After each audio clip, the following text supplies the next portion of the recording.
Okay, this is Kong.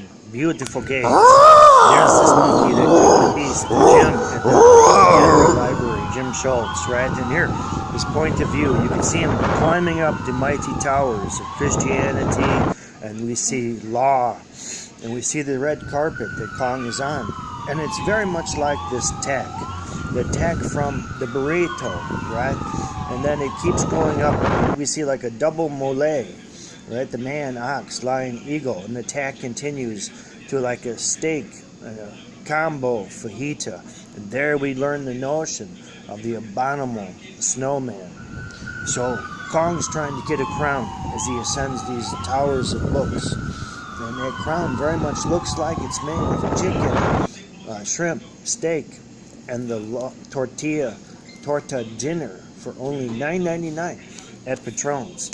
So definitely part that you want to enjoy, because we have Taste Division